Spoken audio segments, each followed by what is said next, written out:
Lord, alisin mo ang galit sa akin sa araw na ito. Panginoon, tanggalin mo ang galit sa aking puso.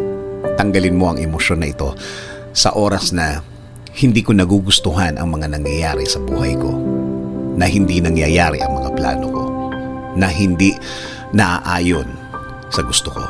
Naalala ko pa rin, Lord, na sinabi nyo sa inyong word na huwag pababayaang lumubog ang araw sa aking galit, na hindi maganda para sa akin ang galit, na huwag kong hahayaan na kainin ako ng galit dito sa puso ko. Lord, turuan mo ang puso ko kung paano magiging kalmado, kung paano magiging relax. Pakalmahin mo ang loob ko, Lord. Turuan mo ako kung paano magiging concentrated sa pasensya mo, kung paano na ikaw lang ang iniisip ko. Sa totoo lang, Lord,